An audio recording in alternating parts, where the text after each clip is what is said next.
먼저 말씀을 전하기 전에 이렇게 아름다운 찬양으로 천상의 목소리로 찬양을 듣게 하신 하나님께 영광을 돌리고요. 제가 그동안에 이렇게 아름다운 찬양을 들어본 적이 없습니다. 진심으로 드림이 학교 선생님들과 그리고 학생 여러분들께 감사를 드리고요. 찬양과 같이 꼭 요셉처럼 쓰임받기를 주의 이름으로 축원합니다. 잠깐 기도하겠습니다. 하나님 우리 아버지 말씀하옵소서. 이 시간 듣겠나이다. 성령이 하나님이시여 세미한 음성으로 저희 마음 가운데 두드리시고 저희를 변화시켜 주시옵소서. 예수님의 이름으로 기도하옵나이다. 아멘. 사도 바울은 제자 디모데에게 마지막 유언과 같은 말씀으로 디모데 전후서 말씀을 남겼는데 그 말씀 가운데에는 지도자로서 그리고 성도로서 어떻게 살아야 할지 복음과 믿음에 관한 것과 그리고 성도의 규범과 책임에 관한 것 그리고 교회의 본질에 대해서 말씀해 주셨습니다. 특별히 3장 뒷부분에 보면은 하나님의 말씀에 대한 부분이 언급이 되어 있는데 모든 성경은 하나님의 감동으로 된 것으로 교훈과 책망과 바르게 함과 의로 교육하기 유익하니 이는 하나님의 사람으로도 온전하고 그리고 선한 일을 하는데 능력을 갖추게 하기 위함이다라고 그렇게 성경에 대한 모든 말씀에 대한 부분을 말씀하시면서 오늘 이어지는 말씀이 이어져 나옵니다. 말씀 가운데 2절을 보니까 너는 말씀을 전파하라. 여기 보니까 교회 나오시오라고 그렇게 한 건 아닌 것 같아요.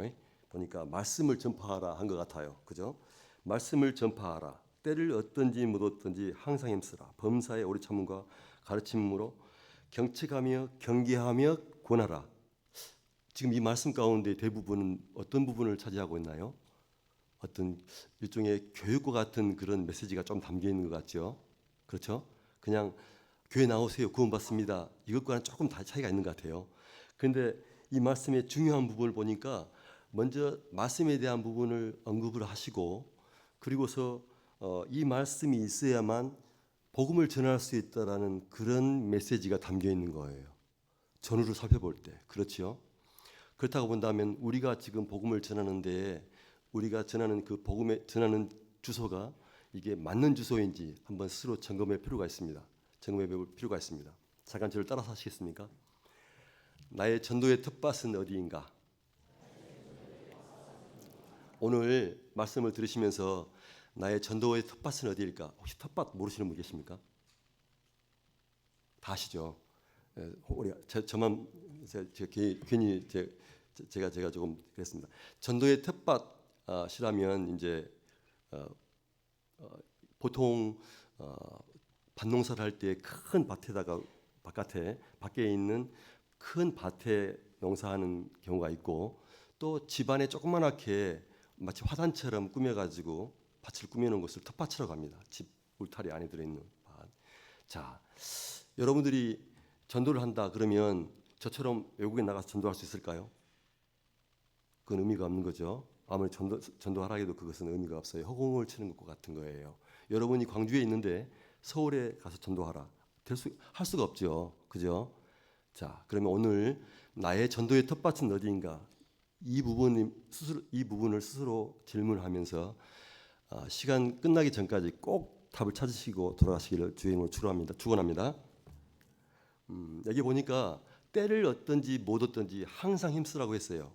그런데 이 때라는 것이 우리가 생각을 해보면 때가 시간을 얘기하는 것 같지만 실제로는 장소와 환경 그러니까 환경을 이야기하는 거예요. 얻든지 못 얻든지 할 때에 상황이 예를 들어서 이것을 항상이라고 생각을 한다면 영어로 always라고 생각한다면 자고 있을 때 복음을 전할 수 있나요? 아니죠. 그걸 말하고 있는 건 아닌 것 같아요.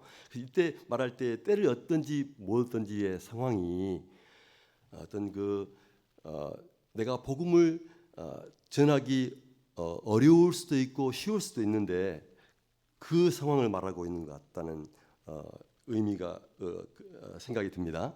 그래서 때를 얻든지 못 얻든지 그 말은 환경에 구애받지 않고 늘 말씀을 전하기 위한 준비가 되어 있으면 그 상황에서 말씀을 전할 수 있게 되는 것이죠. 혹 그가 받을까 받지 않을까 그걸 걱정하면 못할 수도 있는데 내가 이때가 그때라고 믿고 전하면 말씀을 전하면 전할 수 있게 되는 것이죠. 그것은 바로 때를 얻든지 못 얻든지의 그 상황 가운데에 얻는 상황이죠. 내가 복음을 전해서 그 사람이 받으면 얻는 상황이지만 내가 전해서 받지 않으면 얻지 못하는 상황입니다. 이걸 말하고 있는 것 같아요. 그러니까 내 상황 가운데에서 복음을 전할 수 있을 때에 전하라는 것이죠. 받거나 받지 않는 것은 그 사람과 관련이 있으니까 전하는 것은 나의 책임이라는 그런 의미가 조금 담겨 있습니다. 이 말씀 가운데에는 항상 힘쓰래요. 그러니까 항상 힘쓰라는 얘기는 복음을 항상 전하라고 안 했어요. 힘쓰라고 하는 것은 어떤 상황에서 복음을 전할 수 있는 상황이 전개될 때에 복음을 전하라, 말씀을 전하라 하는 것이죠. 그런데 여러분들에게 준비되어 있지 않다면 전할 수 있을까요? 요즘 복음을 전하라니까 이제 목사님들이 혹은 성경에서 말씀 가운데 복음을 전하라고 하니까 가서 예수를 전하긴 합니다. 그런데 우리 교회 가면은 우리 교회 사람들 참 마음씨도 좋고 좋아, 사람들도 많아, 친구도 많고 하니 가자고 하고 복음을 전할 사람을 이렇게 이끌어올 수 있겠죠, 인도할 수 있겠죠.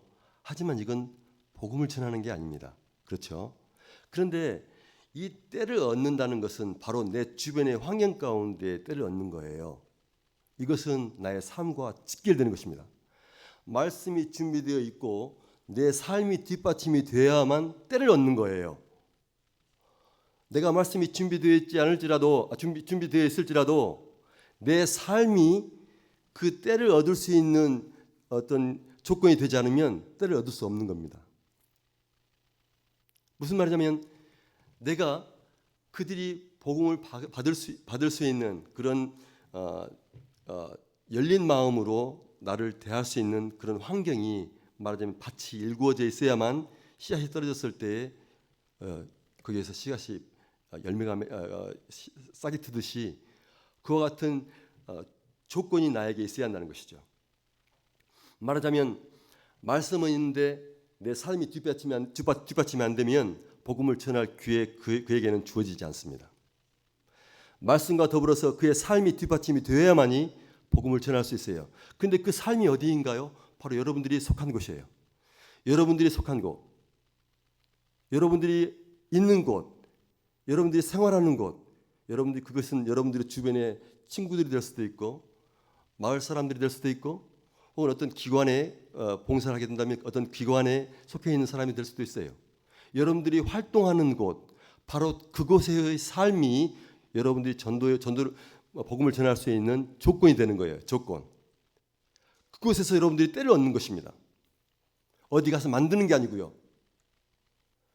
거기에서 조건이 되어서 때를 얻는 것인데 여러분들 혹시 로방전도 한번 해보셨습니까? 가셔서 예수 믿으세요? 혹시 그렇게 전해서 예수 믿는 사람 있습니까? 이 전파하라는 내용을 듣고 외치는 자의 소리처럼 세례 요한처럼 예수를 믿으시오라고 전하면 복음을 전하니까 예수를 믿을 수도 있어요. 그 성령의 역사하시면 어떤 미라클적인 아주 기적적인 역사가 있으면 믿을 수도 있습니다. 하지만 성경의 전반적인 내용을 볼 때에 복음을 전파하라 할 때의 그 내용은 그냥 지나가는 말로 스치는 말로 예수를 전하는 것을 말하고 있지는 않는 것 같아요. 제가 볼 때 복음을 전파하라 할 때는 그런 의미가 있습니다. 내 삶으로 말씀이 주어진 상태로 내 삶으로 증거해야만 가능한 거예요. 저희 어머니가 저는 가난한 농군의 자식이었습니다. 저희 어머니는 매일같이 집 밖에 있는 밭을 일구었어요. 물론 열심히 일구었죠. 그런데 또 시간이 나면은 집 안에 이렇게 털을 닦고 텃밭을 만들었습니다. 밖에다가도 일종의 상치를 심었으면 이 집 안에도 상치를 심어요. 똑같이 심습니다. 그런데 밖에도 물을 주고 집 안에도 물을 주지만 집 안에 있는 텃밭에 있는 심은 이 상추는 좀 달라요. 어떠냐면 예를 들어서 아들이 세수를 하고 나면 남은 물을 텃밭에 뿌려요. 개가 똥을 싸면 금방 받아가지고 그냥 그래서 그 텃밭에 뿌립니다. 닭똥도 마찬가지죠. 그래서 거름이 될 만한 거 그냥 집에 나오는 거 그냥 텃밭에 뿌려요. 자, 나중에 결실의 시기가 돼가지고 상추가 이제 자라났어요. 예를 들어서 결실 시기가 돼가지고 거둔다 하면 밖에 심은 상추 밭에서 자란 상추가 더 건실할까요? 텃밭에 자란 상추가 더 건실할까요? 당연하죠. 텃밭에 자란 상추가 훨씬 더 잘 자라더라고요. 왜요?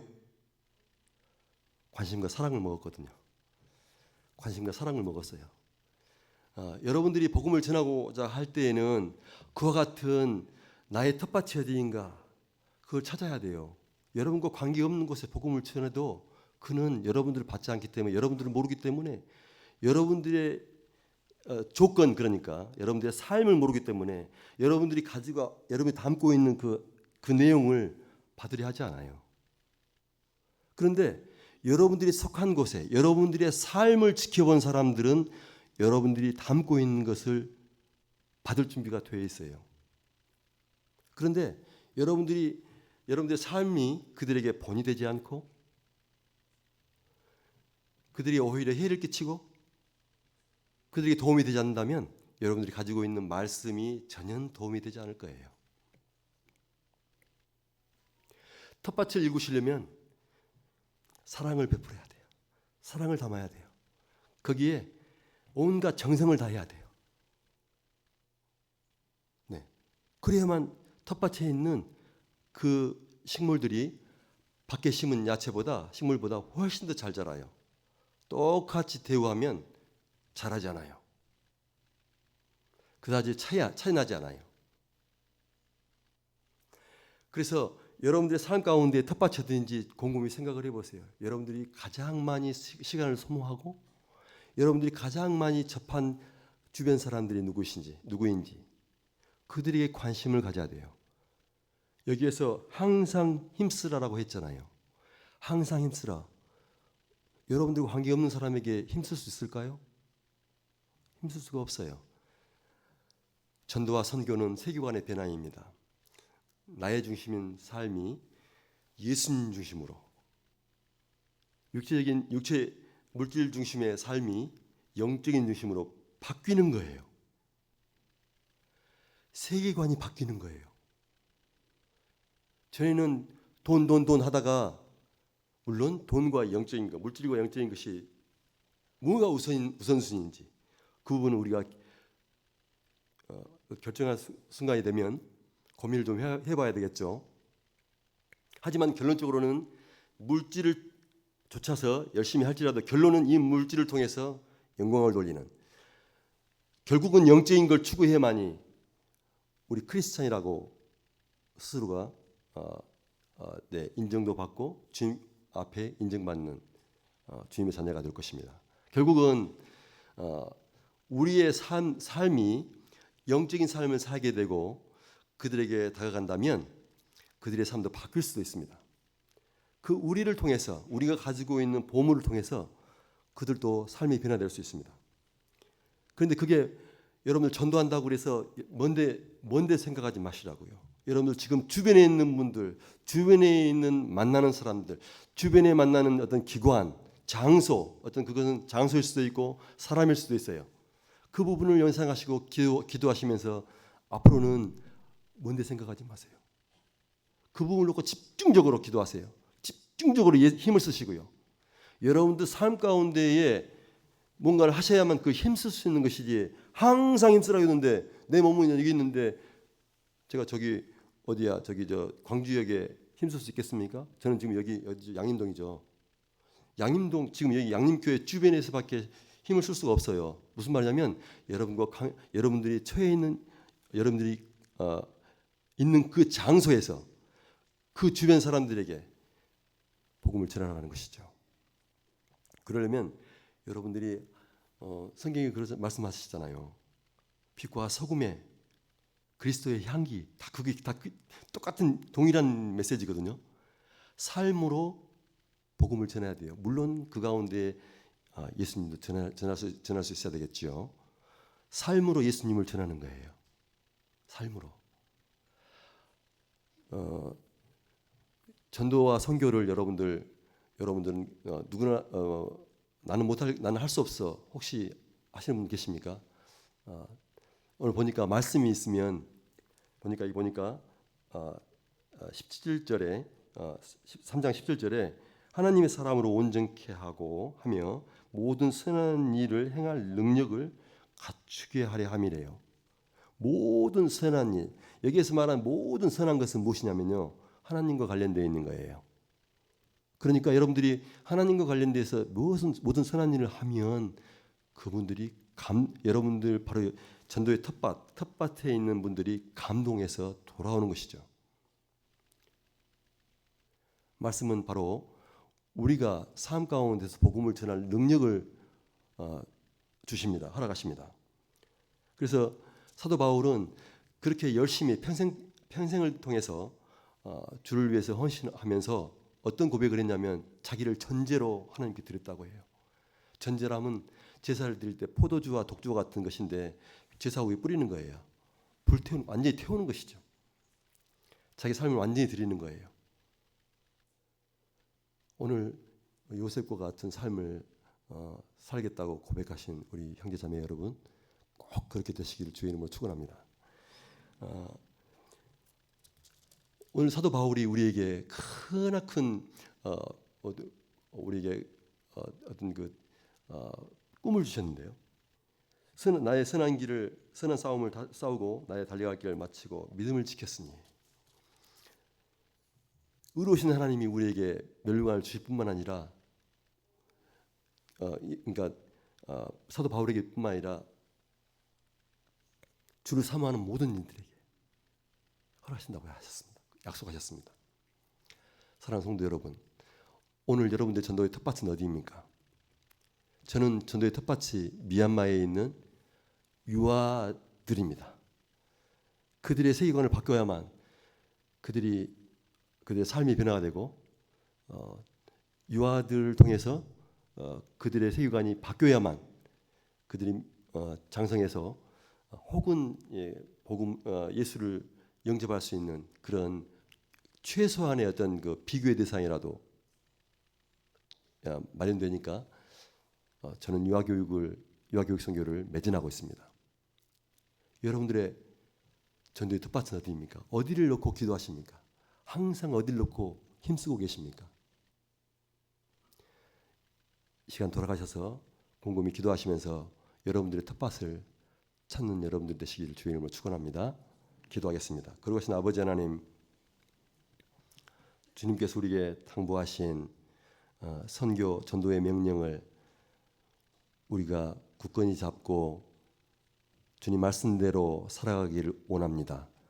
하나님, 저희에게 저만의 전도의 텃밭을 보여주시옵소서. 하나님의 말씀을 현장에 실천할 수 있는 귀한 기회를 주시옵소서. 예수님의 이름으로 감사하며 기도하옵나이다. 아멘. 감사합니다.